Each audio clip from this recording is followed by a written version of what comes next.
മാധ്യമ പ്രവർത്തകർക്കെതിരെയുള്ള അധിക്ഷേപങ്ങളും വർഗീയ പരാമർശങ്ങളും ജനാധിപത്യ സമൂഹത്തിന് ചേർന്നതല്ലെന്നും ഇത്തരം പ്രവണതകൾ അവസാനിപ്പിക്കാൻ സർക്കാർ ശക്തമായി ഇടപെടണമെന്നും ആവശ്യപ്പെട്ട പ്രമുഖ മുസ്ലിം പണ്ഡിതരും നേതാക്കളും രംഗത്തെത്തി. റിപ്പോർട്ടർ ടിവി മാധ്യമ പ്രവർത്തകൻ റഹീസ് റഷീദിനെതിരെ വെള്ളാപ്പള്ളി നടേശൻ നടത്തിയ വർഗീയ അധിക്ഷേപം കേരളത്തിലെ രാഷ്ട്രീയ സാമൂഹിക മണ്ഡലങ്ങളിൽ വലിയ ചർച്ചയായിരിക്കുകയാണ്.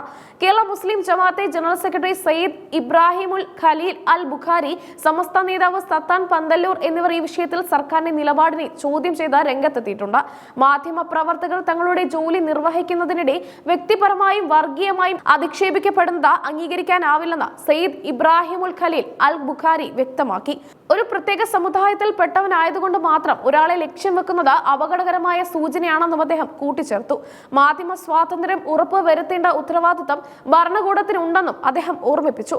വ്യക്തിപരമായ വിരോധങ്ങൾ തീർക്കേണ്ടത് ജാതിയും മതവും പറഞ്ഞല്ലെന്നും മാന്യമായ സംവാദങ്ങളാണ് നടക്കേണ്ടതെന്നും അദ്ദേഹം പറഞ്ഞു.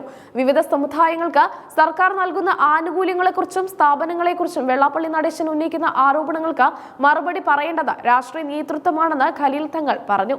ആധികാരികമായ കണക്കുകൾ നിരത്തിക്കൊണ്ട് സർക്കാർ ഇതിന് വ്യക്തത വരുത്തണം. സമുദായങ്ങൾക്കും സ്ഥാപനങ്ങൾക്കും നൽകിയ സഹായങ്ങൾ സംബന്ധിച്ച സർക്കാർ ഒരു ധവളപത്രം പുറത്തിറക്കാൻ തയ്യാറാകണമെന്നും അദ്ദേഹം ആവശ്യപ്പെട്ടു. ഇത് അനാവശ്യമായ വർഗീയ പ്രചാരണങ്ങൾ ഇല്ലാതാക്കാൻ സഹായിക്കുമെന്നും അദ്ദേഹം അഭിപ്രായപ്പെട്ടു.